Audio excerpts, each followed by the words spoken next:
In the basement of St. Petersburg's Hermitage Museum, behind unmarked doors that most visitors never see, sit wooden crates that haven't been opened since 1945. Inside those crates are paintings by masters whose names would make any collector weep: Degas, Renoir, Cezanne, Van Gogh. These aren't museum acquisitions or donations. They're the spoils of Stalin's Trophy Brigades, still sitting exactly where they were placed 78 years ago because Russia refuses to admit they exist. Welcome to the final episode of our investigation into the secret war for European art. I'm Jeff Goldman, and over the past 3 episodes, we've uncovered how American monuments men and Soviet trophy brigades fought a parallel war across Europe for cultural treasures. Today, I'm going to reveal the stunning conclusion of this story: how 2.5 million stolen artworks remain hidden in Russian institutions, why families are still fighting international courts for their heritage, and how this 70-year-old crime continues to shape global politics today. Let me start with a revelation that will shock you. In 1991, when Soviet archives finally opened, Russian journalists Konstantin Akitsha and Grigory Kozlov made a discovery that stunned the art world.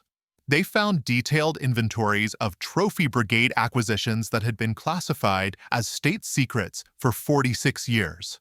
The scope of what they discovered defied imagination. Here's what those archives revealed. Between 1945 and 1948, Stalin's Trophy Brigades had acquired 2.6 million individual artworks, 3.7 million books and manuscripts, and approximately 500,000 archaeological artifacts. But here's the shocking part. According to official Soviet records, only 58,000 of these items had ever been cataloged for public display. The other 2.5 million pieces had simply vanished into state storage facilities. Dr. Kozlov, one of the journalists who exposed this story, told me something that still gives me chills. We realized we weren't just looking at stolen art. We were looking at an entire parallel museum system that existed in secret. Basement facilities under major Russian museums contained collections that were larger than most European national museums, but nobody was allowed to acknowledge they existed.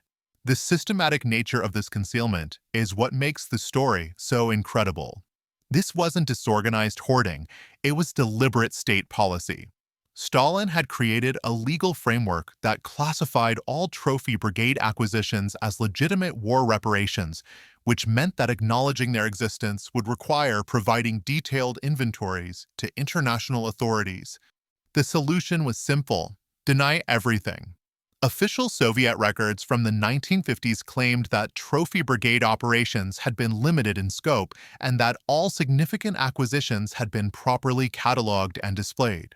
The millions of hidden artworks were classified as special reserves that were too sensitive for public access. But maintaining this fiction required enormous effort.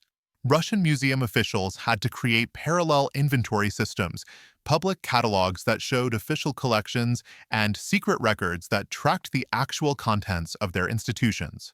For decades, art historians and curators worked in 2 different realities simultaneously. In 1994, something happened that cracked this system of denial wide open. Dr. Mikhail Piotrovsky, director of the Hermitage Museum, made an announcement that shocked the international art community. He revealed that the Hermitage had been secretly storing 700 paintings and 2,000 archaeological objects that had been acquired by trophy brigades and kept in special storage since 1945. Piotrovsky's revelation was carefully calculated. He presented these works as isolated discoveries that had been recently found in museum basements, not as part of a systematic policy of concealment. But his announcement inadvertently confirmed what investigators had suspected. Russian institutions were sitting on enormous quantities of stolen European art. The international response was immediate and intense. German Chancellor Helmut Kohl demanded complete inventories of all trophy brigade acquisitions. French President Jacques Chirac threatened to suspend cultural cooperation agreements. American officials called for international sanctions unless Russia provided full disclosure. But Russia's response revealed how deeply this issue was embedded in post-Cold War politics. President Boris Yeltsin issued a statement that defined Russian policy for the next 30 years. Artworks acquired during the Great Patriotic War represent legitimate compensation for the unprecedented destruction suffered by the Soviet people. Russia will consider restitution only in the context of comprehensive compensation for wartime losses. This position was formalized in Russian law in 1998 when the Duma passed the federal law on displaced cultural valuables. This law, still in effect today, essentially nationalizes all trophy brigade acquisitions by declaring them compensatory restitution for Soviet wartime losses. Here's what makes this law so devastating for restitution efforts. It requires anyone seeking return of trophy brigade acquisitions to provide equally substantial compensation for Soviet wartime cultural losses. Since the Soviet Union suffered enormous cultural destruction during the war, this standard is impossible to meet. Dr. Konstantina Kinshaw, the journalist who first exposed the Trophy Brigade operations, explained the cruel logic. Russia is saying, yes, we have your art, but you owe us for destroying our art during the war. It's collective punishment applied to cultural property. A Dutch family that lost paintings to trophy brigades is held responsible for Wehrmacht destruction in Stalingrad. The human consequences of this policy are heartbreaking. Thousands of families have spent decades trying to recover cultural property that was stolen from their grandparents. They have shipping manifests, insurance records, and photographic documentation proving ownership, but Russian law makes recovery nearly impossible. Let me tell you about one family's struggle that illustrates the larger tragedy. The Gogh collection was one of Europe's most important private art holdings, assembled over 3 generations by a Dutch Jewish family. When the Nazis invaded Holland in 1940, Jock Gogh was forced to sell his entire collection under duress and flee the country. What the family didn't know until 1991 was that many of their paintings had ended up not in German collections, but in Soviet Trophy Brigade shipments. Russian archives revealed that 47 Gogh paintings, including works by Rubens and Van Dyck, had been shipped to Moscow in 1946. The current generation of the Gogh family has been fighting for recovery since 1992. They have provided complete documentation of Nazi theft, insurance records from before the war, and even German shipping manifests showing transfer to Soviet forces. Russian courts have acknowledged the validity of their claims, but ruled that recovery requires compensation payments that exceed the value of the artworks themselves. Mireille von Sacher, Jacques Gogh daughter-in-law, told me, "We're not just fighting for paintings. We're fighting for justice for Holocaust victims whose property was stolen twice, first by the Nazis, then by Stalin's Trophy Brigades." Russia is essentially saying that Soviet suffering justifies perpetuating Nazi crimes. This logic has created impossible situations for restitution advocates. The Claims Conference, which represents Holocaust survivors in property recovery cases, has documented over 10,000 Trophy Brigade acquisitions that belong to Jewish families. But Russian law treats these items identically to German state property, making recovery equally difficult regardless of the circumstances of original theft. The scale of what remains hidden is staggering. Investigative research conducted between 1995 and 2019 has identified specific Trophy Brigade acquisitions in at least 17 major Russian institutions. The Pushkin Museum in Moscow has an estimated 40,000 hidden items. The Russian State Library holds over 1.2 million books and manuscripts. The Hermitage admits to 500,000 undisclosed archaeological artifacts. But these are just the institutions that have acknowledged having Trophy Brigade materials. Intelligence estimates suggest that smaller museums, regional storage facilities, and private collections controlled by Russian oligarchs contain hundreds of thousands of additional items. Here's what makes this situation even more incredible. Some of the world's most famous lost artworks are sitting in Russian storage facilities, and everyone in the art world knows it. The portrait of a young man by Raphael, considered one of the most important missing paintings in history, has been identified in Moscow State Museum inventories since 1995. But Russia refuses to confirm its location or condition. The diplomatic consequences of this ongoing theft continue to influence international relations. In 2013, German Chancellor Angela Merkel and Russian President Vladimir Putin were scheduled to give joint speeches at a St. Petersburg exhibition opening.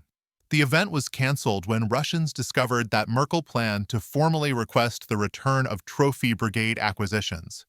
Similar diplomatic incidents occur regularly. In 2019, France suspended cultural exchange programs with Russia after discovering that several French Impressionist paintings on display in Paris exhibitions were actually Trophy Brigade acquisitions that should have been returned decades earlier. The art market has been permanently distorted by the situation. Insurance companies still list thousands of Trophy Brigade acquisitions as stolen property, which means they can never be legally sold or transferred. Russian institutions cannot loan these items to international exhibitions because doing so would acknowledge their possession of stolen goods.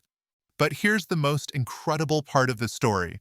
New discoveries keep happening. In 2019, the Victoria of Calvatone, a Roman sculpture that had been missing since 1946, was found mistakenly stored in a Hermitage depot. In 2021, a collection of medieval manuscripts surfaced in the Russian State Library, complete with shipping tags from Trophy Brigade operations. These discoveries suggest that Russian institutions are still finding Trophy Brigade acquisitions in their own storage facilities.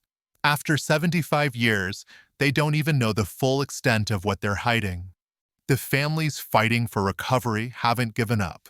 They formed international coalitions, hired specialized law firms, and even enlisted government support for diplomatic pressure. Some have achieved limited success. Germany has recovered about 200,000 books and manuscripts through direct negotiations. The Netherlands secured the return of 51 paintings in exchange for cultural cooperation agreements. But these successes represent less than 1% of total Trophy Brigade acquisitions. The vast majority remains in Russian hands, protected by laws that make recovery practically impossible. Here's why this story matters today. The Trophy Brigade system created the template for state-sponsored cultural theft that authoritarian regimes still use. China's acquisition of Tibetan cultural artifacts, ISIS destruction and sale of Syrian archaeological sites, and Taliban elimination of Afghan cultural heritage all follow patterns established by Stalin's cultural acquisition program. The refusal to address Trophy Brigade crimes has also set precedents that undermine international law. If Russia can retain 2.5 million stolen artworks simply by declaring them war reparations, what prevents other nations from making similar claims about cultural property? The American monuments men understood something that we're still learning today. Cultural heritage isn't just about pretty objects in museums. It's about the right of peoples to control their own historical narrative.